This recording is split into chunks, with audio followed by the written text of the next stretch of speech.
Hello, my lovelies, and welcome. My name is Leah, and I am the founder of Bravely Together. This is my 6-part mini-series for mums who are navigating the most unimaginable thing any parent can face. Having a child with a life-limiting condition, or complex medical needs, or any additional needs really that just require that extra level of care from us as mums. So today's episode is going to be all about me.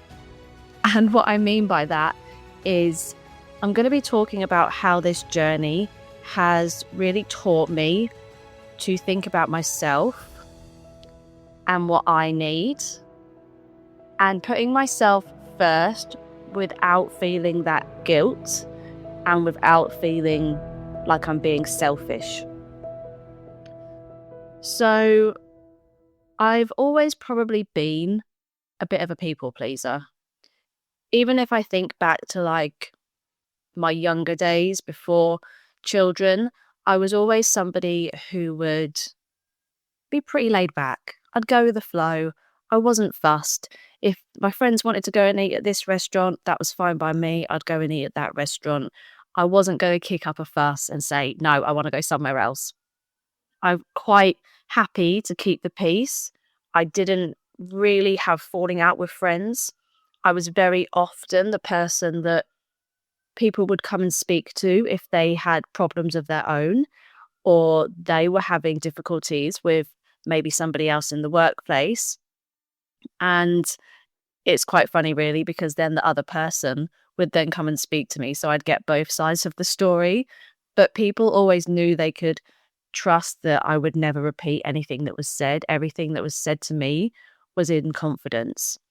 And I think that's kind of what's really helped me in this coaching space, that I've always had this natural ability to make people feel comfortable opening up to me and being really honest with what they want to truly say from the heart and not feel like they're being judged. So when we first started on this journey, when my children were still waiting for a diagnosis, but we knew things were definitely pretty serious, and we started to have some professionals involved, different health professionals, and life just started kind of ramping up. Things got a bit crazy. And I always remember we had a health visitor, but she was like a specialist health visitor. She was a bit more senior and did more complex cases, shall we say. And I remember her saying to me, keep one day for yourself. Life is going to get crazy. You are going to get no end of appointments coming through. People are going to be ringing you all the time. There's going to be lots of meetings. There's going to be lots of panel discussions about your family. People are going to be ringing you and it was ridiculous. My phone was constantly ringing. Like when I'd be around my friends or my family, they just couldn't believe the amount of times my phone would ring, even just in the space of an hour or two of spending time with them. And so that wasn't easy. I thought, yeah, that's fine. I can keep one day a week free of appointments. That's a lot easier said than done.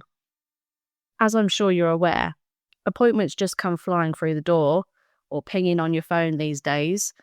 And you kind of have to take what you're given, because these appointments are few and far between, especially if you are being sent to somewhere like Great Ormond Street. You're just grateful to have the opportunity to be seen by these specialists. So trying to keep one day free wasn't really working. And this journey with protecting my energy and doing what was right for me in that moment definitely went through ebbs and flows of it working very well and me noticing the benefits from that. And then also moments of not being in control at all, things spiraling, and me recognizing very quickly that it was affecting me in every area of my life. I think when you're a mum, you take on that responsibility to do everything. And that's what we want to do. as mums. We just want to be there for everybody. We want to make sure everything's sorted, that nobody else has to worry. And quite frankly, when you're thrown into the world of being a medical mum, that obviously intensifies. And especially if you have children that are not affected by the condition, there's a huge amount of guilt of giving your child that's unwell all this time and energy and attention, and then not giving that same level of time and energy to your unaffected child. Now, this isn't something that I personally had to deal with because of, I'm sure if you've listened to the past few podcasts, you'll know and understand why, because of how our story worked out. But it's definitely something that I have discussed with other mums a lot, and just something to be really mindful of, because that can also bring up a whole lot of guilt. So I had to find ways of protecting my energy and doing things that were right for me in that moment, because things change all the time. And that started off being really small things, silly things, like if I did have a nurse or a carer in the house, taking that time to go into my bedroom, go and have a bath, taking myself out for a walk. I always felt guilty for leaving my daughter, even though there was somebody there more than qualified to look after her. And the whole point of it was to give me some respite. And as I mentioned before, there was a time when I tried to start going to the gym. I knew I wanted to start taking care of myself because my own health had been massively impacted by all the stress that had obviously suddenly been put on us. And I was so terrified that people, whoever these people are, would see me out at the gym and judge me for being away from my daughter. How could I possibly leave my dying daughter to come and work out at the gym on my own? How selfish of me is that? And that's the way my brain would work. Even if I wanted to go and meet a friend for lunch, I'd be terrified that somebody would recognize me and be like, how can she be out with friends laughing with everything that she's got going on? And I know a lot of the time, these can just be thoughts that people can't help but think. They'll just kind of naturally, automatically drop into their mind, and they might not even act on them. They probably wouldn't even say anything. Most people probably wouldn't even think it, but that's just how my brain was working. And so I just wanted to explain and really emphasize to you how important it is to choose you, to put yourself first, and for you to know that that's not selfish and that you should absolutely not feel guilty for that.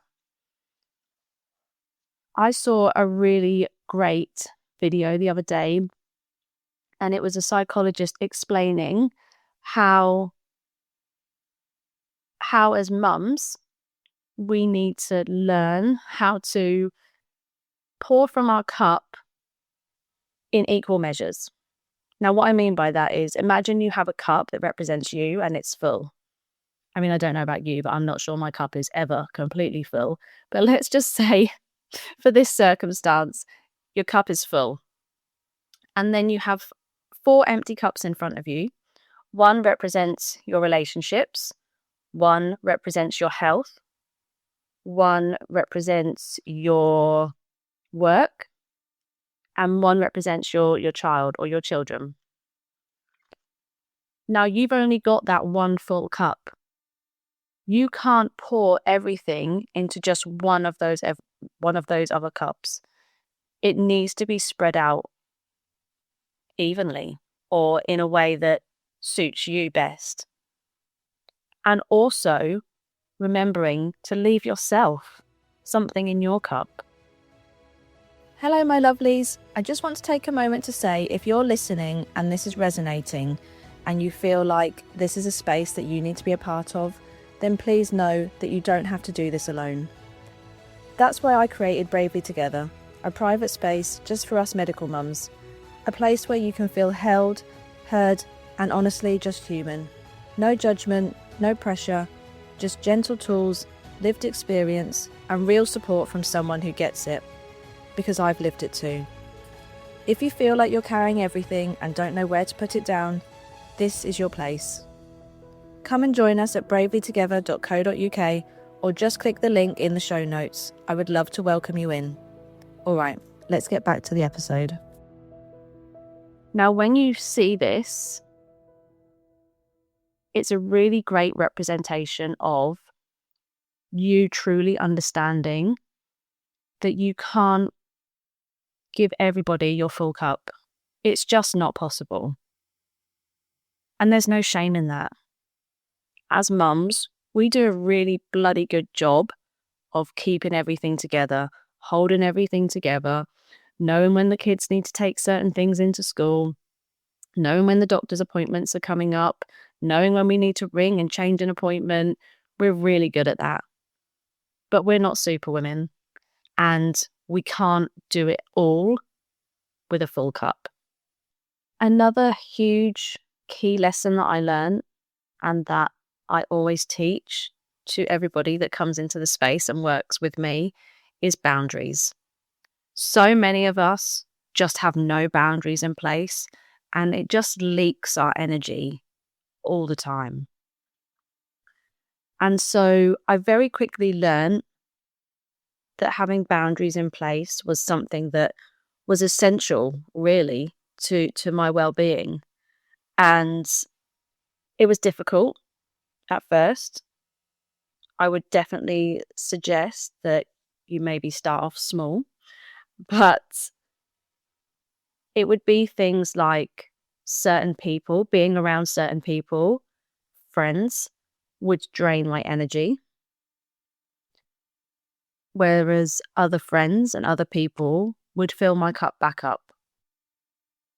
So if I knew that I was due to spend time with somebody that I knew was going to just drain my energy further, then I had to know that it was okay for me to just say, do you know what? It's not a good day for me today. I'm going to have to cancel. And not feel guilt for that, because I was protecting my energy. And my energy was so important, because it's not just for me. It was for me to be able to care for my children. Other things that I had to learn to get boundaries with were environments that I put myself and my children in. We would be invited to events, things that were maybe going on at the children's hospice, or maybe with a charity that had supported us. Maybe it was just friends inviting us to a birthday party. And if those people had supported you and helped you along the way, you feel this obligation to give back. And that's completely natural and completely normal. However,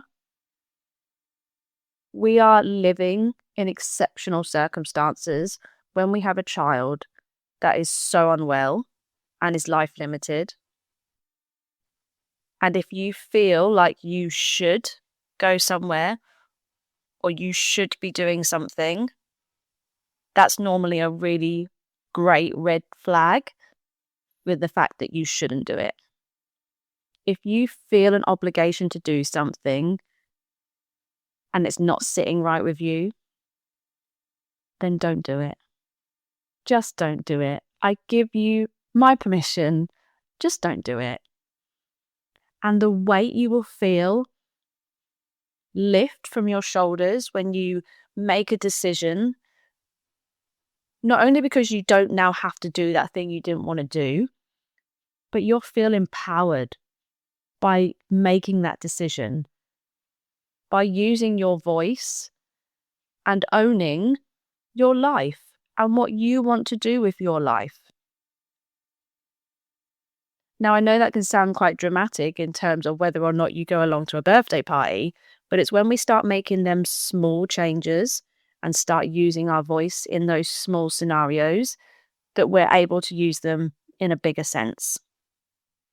Now, this really helped me when we kind of progressed further with our diagnosis in terms of treatments, in terms of medications, in terms of appointments that I felt weren't necessary, because I felt like we got to a point where we would be having all these appointments and they would be very repetitive and not of any huge benefit to my daughter in that moment or to my boys in that moment. And I had to really learn to start saying, no, thank you. We're good. We don't need that right now. And even to this day, I still have those core skills now to protect my energy and my boys. We get offered appointments at Great Ormond Street. We get offered appointments up in Manchester. And we get invited to events that are sometimes a very, very long drive away. And I have to make that decision as to whether it's of the best interests of me and my family at that time, and weigh up the pros and cons of what that's going to bring to us as a family or to my boys in regards to how they're living their lives now. And there can still sometimes be this sense of, oh, but should we just go? Should we just get on with it and do the thing? But I'm telling you now, as soon as you make that decision of, no, that's not right for us, we're not going, and you feel that sense of empowerment, it's really quite addictive, I would say. And then you'll notice that it starts spilling out into other areas of your life. And there is absolutely nothing wrong with that. Because when we protect our own energy,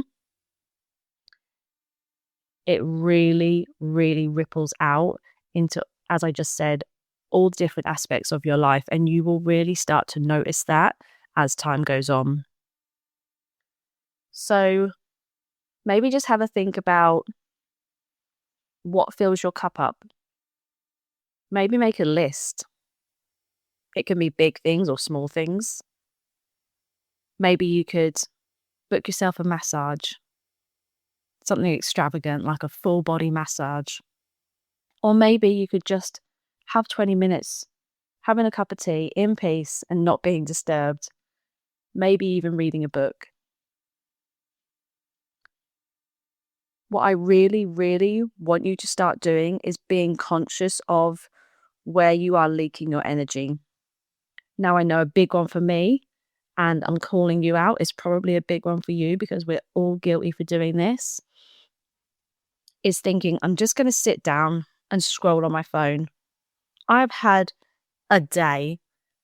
I'm going to treat myself to scroll on my phone. I'm going to doom scroll. I'm not going to feel guilty for it. That is fine, but it's not going to bring anything positive to you. It's going to hit you with really quick dopamine hits and then leave you hanging afterwards. So maybe if you could just set a timer, maybe just allow yourself to, I find myself now, I'd start scrolling without even realizing that I'm doing it. So I get it. It's super addictive. It's the way it's been designed. That's just how it is. However, now, once I get to video 3 that I'm scrolling, I catch myself and I realize, what am I doing? This is of no benefit to me. And I just switch it off, come out of it altogether, turn it off. So I would love for you, just a little journal prompt for you here, really, to write down, I'll give you the journal prompt. Where in my life am I saying yes when I actually mean no? And really think about that. Journal on it. Just write down whatever comes to mind, and it will probably surprise you with what comes up.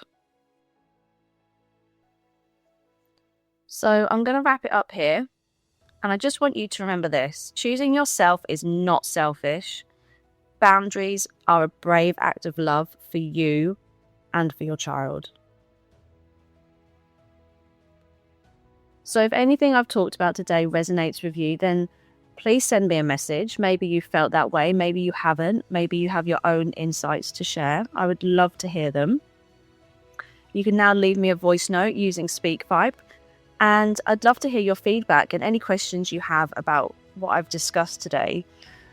And I know that this space can feel quite lonely and isolating. So please know that you are absolutely not alone. I have created a space called Bravely Together, and you can find us on Instagram or the link in the show notes. You can follow me over on Instagram. Come and have a chat with me in the DMs. I love speaking with you all. Thank you so much for being here, and I'll speak to you all soon.